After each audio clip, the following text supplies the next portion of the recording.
Good morning. I'm John Ellsworth, founder of Success Strategies Incorporated and the creator of the Success Strategies Advantage, and I want to thank you for listening today. I've entitled this presentation, What Does Your Future Hold?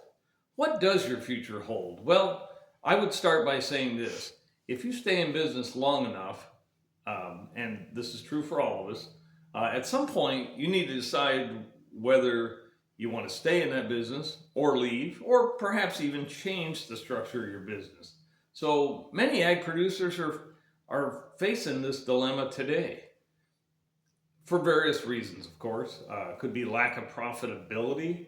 It could be health challenges as people get older, especially producers get older. It could be the high interest rates we've had the last couple of years, or it could be any combination of those factors, those variables. And so we need to just face reality as it is.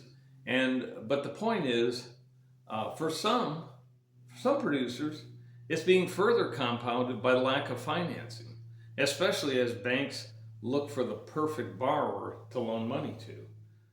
And I don't know if they'll ever find that perfect borrower, but nonetheless, that does seem to be the dilemma that we're facing on the financing front in a lot of respects.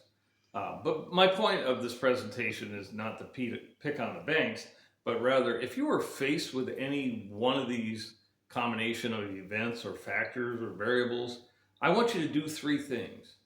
Listen carefully. I want you to stop. I want you to get away. And I want you to think. There are three things again. Number one, stop what you're doing.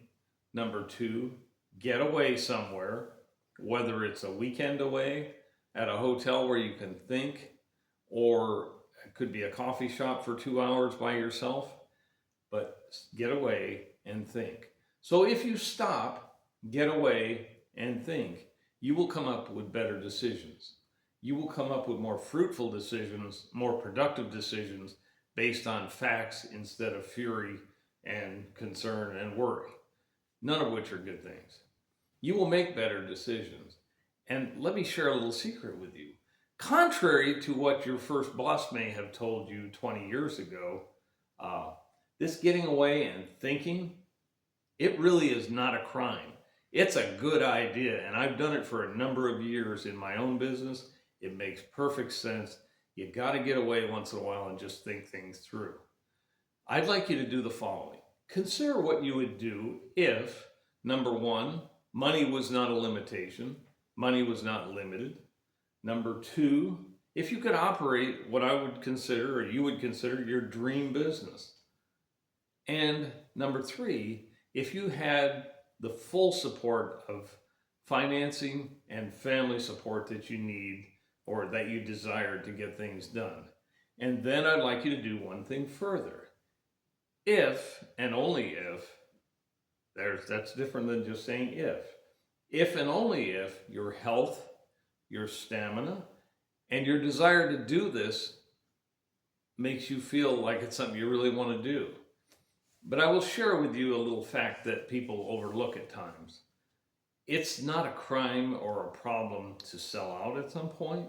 So think about this. Either the answer is yes or the answer is no as far as continuation.